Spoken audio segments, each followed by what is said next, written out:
Hello everyone. हमारा आज का टॉपिक है पोटेंशियोमीटर। तो हम पहले समझेंगे कि पोटेंशियोमीटर है क्या, इसका यूज हम कहाँ करते हैं। पोटेंशियोमीटर एक मेजरिंग इंस्ट्रूमेंट है जिसके हेल्प से हम किसी भी सेल के ईएमएफ को मेजर कर सकते हैं या फिर उसको कंपेयर कर सकते हैं। सेल के इंटरनल रेसिस्टेंस को भी मेजर कर सकते हैं। इसका स्ट्रक्चर अप्रोक्सीमेटली इक्वल होता है स्लाइड मीटर ब्रिज के जैसे। हम देखते हैं कि आखिर ये काम कैसे करता है, इसका प्रिंसिपल क्या है और इसका यूज कहाँ होता है। अगर मान लीजिए हमारे पास बहुत लंबा वायर है, कोई 2 मीटर 3 मीटर 4 मीटर 5 मीटर कुछ लंबा वायर है हमारे पास, हम उसका रेसिस्टेंस भी इसके हेल्प से मेजर कर पाएंगे। तो introduction, it is use to find EMF of a cell और इंटरनल रेसिस्टेंस और compare EMF of two cells. मतलब इसके हेल्प से हम किसी सेल का ईएमएफ या उसके इंटरनल रेसिस्टेंस या दो सेल के बीच में कंपैरिजन क्रिएट कर सकते हैं, कंपेयर कर सकते हैं। It is a measuring device. अब इसका प्रिंसिपल देखते हैं क्या है। प्रिंसिपल कहता है it is based on the fact that potential drop in a wire of uniform resistance is directly proportional to its length. मतलब जो V होता है वो प्रोपोर्शनल होता है किसके, L के। अब हम जानते हैं कि R प्रोपोर्शनल भी होता है L के और R इनवर्सली प्रोपोर्शनल होता है A के, यानी कि एरिया ऑफ क्रॉस सेक्शन के। एक फॉर्मूला हमारा बनता था R equal to rho L upon A। तो उसी से आया है V प्रोपोर्शनल टू L। कैसे आया है वो समझिए। V is equal to I R होता है ओम्स लॉ से और R equal to rho L upon A होता है रेसिस्टेंस के लिए, जहाँ रो हमारा रेसिस्टिविटी L क्या है, लेंथ ऑफ कंडक्टर A क्या है, एरिया ऑफ क्रॉस सेक्शन। तो अगर इक्वेशन 2 में हम 1 का वैल्यू पुट करें तो क्या होगा, V इजकल टू, आप V इजकल टू लिख सकते हैं I के जगह पे I और R की जगह पे R का ये वैल्यू इक्वेशन 2 का। तो हमने I की जगह पे I लिखा और R की जगह रो L अपॉन A। अब आप देखिए V और L दोनों क्या है, प्रोपोर्शनल आ गया। V और L दोनों प्रोपोर्शनल आ गया। As the constant current flows through a wire having uniform area, तो V प्रोपोर्शनल टू L, तो V प्रोपोर्शनलिटी साइन हटाया तो क्या आया K, और इसको हम लिख सकते हैं V upon L equal to K। अब ये एक टर्म नया आ रहा है आपके लिए, इसे हम K को कहते हैं हम पोटेंशियल ग्रेडियंट। जब कभी भी हम पोटेंशियल का बात करते हैं लेंथ के रिस्पेक्ट में, पोटेंशियल का बात कर रहे हैं किसके रिस्पेक्ट में, लेंथ के रिस्पेक्ट में, तो वही हमारा कहलाता है potential gradient per unit length. इसका डिस्कशन हम लोग इलेक्ट्रोस्टैट में बहुत बार करेंगे और ये बहुत बार यूज होने वाला है। अब इसके कंस्ट्रक्शन को देखते हैं।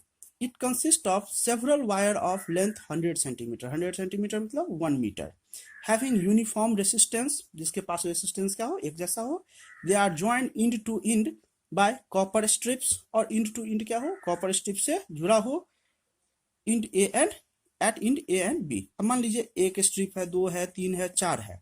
अब चारों में क्या किया, इस लास्ट इंड को जोड़ दिया, इसके इस इंड को जोड़ दिया, इसके इस इंड को जोड़ दिया। तो कहीं ना कहीं अगर 4 वायर है 1-1 मीटर का, तो ये कितना हो गया, 4 मीटर का। अब इस 4 मीटर में रेसिस्टेंस का वैल्यू क्या होगा वो हम इजीली कैलकुलेट कर सकते हैं। 4 की जगह 5 भी ले सकते हैं, 6 भी ले सकते हैं, 7 भी ले सकते हैं। इसलिए हमने टर्म यूज किया है सेवरल वायर्स। अब इसके स्ट्रक्चर को समझिए। यहाँ पे एक सेल हमने लगाया जिसका नाम दिया हमने E1 और दूसरा सेल यहाँ पे लगाया जिसका नाम दिया हमने E2। ये बीच में एक रॉड ले लिया मैग्नीन का, जो कि हम ले रहे थे किसमें, जो प्रीवियस हमारा टॉपिक था स्लाइड मीटर ब्रिज, उसमें भी हम एक मैग्नीन का रॉड ले रहे थे कांस्टेंट। इसका रेसिस्टेंस क्या रहता है, कांस्टेंट। देखिए मैग्नीन या कांस्टेंट का रॉड लेने के पीछे रीजन है कि ये एलॉय होते हैं और आप जानते हैं कि किसी भी कंडक्टर में टेम्परेचर बढ़ाने के बाद रेसिस्टेंस क्या हो जाता है, इंक्रीज कर जाता है। जब कभी भी सर्किट ऑन रहेगा तो रेसिस्टेंस का वैल्यू, टेम्परेचर तो बढ़ेगा ही, टेम्परेचर बढ़ेगा तो रेसिस्टेंस का वैल्यू फ्लक्चुएट करेगा। लेकिन एलवाई में टेम्परेचर बढ़ने पे रेसिस्टेंस का वैल्यू कम फ्लक्चुएट करता है, न के बराबर। इसलिए यहाँ पे हम क्या लेते हैं, मैग्नीन या कॉन्स्टेंटेंट। तो एक ईएमएफ यहाँ, दूसरा ईएमएफ यहाँ। अब हमने क्या किया, पॉइंट ले लिया ए और बी पॉइंट्स को की से यानी कि स्विच से कनेक्ट करके हमने लगाया रेहोस्टेट में। रेहोस्टेट क्या है, एक वेरिएबल रेसिस्टेंस।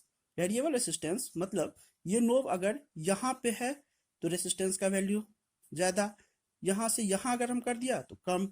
यानी कि इस नोब को हम क्या कर सकते हैं, खिसका सकते हैं। यहाँ पे इस नोब को भी खिसका सकते हैं। और दूसरा जो सेल से जुड़ा हुआ है गैल्वेनोमीटर, और गैल्वेनोमीटर से फिर एक नोब जुड़ा हुआ है जिसको हम खिसका सकते हैं, लेंथ इधर से उधर बढ़ा सकते हैं, घटा सकते हैं। मान लिया कि ए से लेके जे पॉइंट तक का लेंथ कितना है, एल है, ठीक है, और ये हमारा ईएमएफ E2 है। अब बैटरी, की क्या क्या यूज कर रहे हैं, अब बैटरी एक्चुअल में 2 बैटरी यूज कर रहे हैं, लेकिन एक दूसरे के रिस्पेक्ट में पहले का हमको क्या करना है, कंपेरिजन करना है, इसीलिए हम लिख रहे हैं अब बैटरी की कहाँ यूज कर रहे हैं, यहाँ पे, और जॉकी कहाँ यूज कर रहे हैं, यहाँ पे और यहाँ पे, एंड रेहोस्टेट कौन है, ये variable resistance, and ammeter are connected in the circuit. Ammeter कहाँ पे कनेक्टेड है, यहाँ पे। देखिए रेसिस्टर में अगर रेसिस्टर का सिंबल ऐसा है और इसमें ये एरो लगा दिया, इसका मतलब हो गया वेरिएबल रेसिस्टेंस, यानी कि रेसिस्टेंस का वैल्यू क्या होगा, चेंज होगा। Let total resistance between A B is are.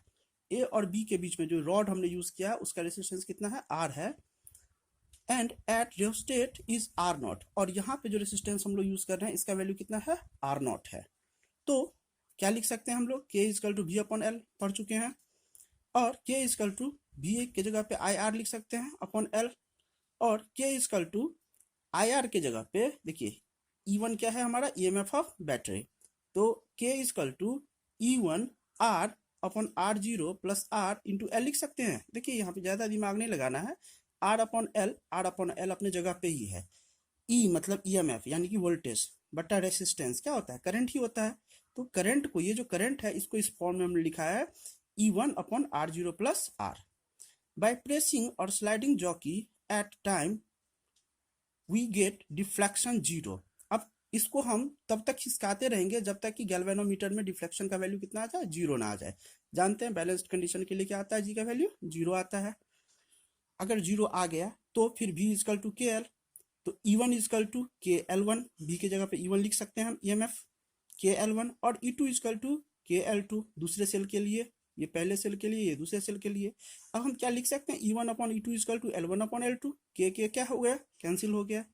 For internal resistance, अब सेल का अगर इंटरनल रेसिस्टेंस हमको कैलकुलेट करना है तो E1 minus V upon V into R, या R इजकल टू, अब अगर इसको आप अरेंज करके लिखो तो E1 अपॉन V लिख सकते हैं इसको, और V कैंसिल हो जाएगा तो क्या बचेगा, 1 इंटू आर। और अगर लेंथ के रिस्पेक्ट में दिया हो क्वेश्चन तो R इजकल टू क्या लिख सकते हैं, L1 minus L2 upon L into R. इससे हम इंटरनल रेसिस्टेंस फाइंड आउट कर सकते हैं, लेंथ का रिलेशन निकाल सकते हैं, ईएमएफ का रिलेशन निकाल सकते हैं। इसीलिए हम यूज करते हैं पोटेंशियोमीटर का। इस पे बेस्ट एक क्वेश्चन देखते हैं। कह रहा है क्वेश्चन में, a potentiometer wire of length 100 centimetre यानी कि 1 मीटर का has total resistance 10 ohm. Length दिया हुआ 100 सेंटीमीटर, रेसिस्टेंस दिया हुआ है 10 ohm. It is connected in series with resistance R. Series में किसके साथ कनेक्टेड है, आर रेसिस्टेंस के साथ, and a cell of EMF 2 volt and negligible resistance. यानी नेग्लिजिबल रेसिस्टेंस का मतलब क्या हुआ, छोटा वाला आर का value 0। A cell of EMF 10 millivolt 10 to the power -3 is balanced against a length of 40 centimetre. यानी कि दूसरा लेंथ कितना दिया हुआ है, 40 सेंटीमीटर, दूसरा ईएमएफ कितना दिया हुआ है, 10 millivolt of potentiometer wire. What is value of external resistance, यानी कि आपसे पूछ रहा है आर का वैल्यू कितना होगा। तो रेसिस्टेंस कितना दिया हुआ है, 40 सेंटीमीटर, तो आप इसको अगर चेंज करोगे 40 सेंटीमीटर को, तो क्या करोगे, 40 इंटू 10, और सेंटीमीटर को मीटर में चेंज करना होगा, तो क्या हो जाएगा 40 अपॉन 100 इंटू 10, तो क्या हो जाएगा 4 ohm. Potential drop across 40 centimetre wire, तो क्या लिख सकते हैं, V is equal to I into 4 I R, और V का वैल्यू कितना है 10 मिली वोल्ट यानी कि 10 के power -3 volt. I is equal to क्या लिख सकते हैं, 2 अपॉन V की जगह पे 2 अपॉन 10 प्लस आर, और इसको जब आप वैल्यू पुट करोगे, आर का वैल्यू पुट करके, तो 1 अपॉन कितना आ जाएगा 400, और आर का वैल्यू कितना आ जाएगा, जब आर के वैल्यू में रखोगे तो आर का वैल्यू आ जाएगा 790 ओम। Thank you.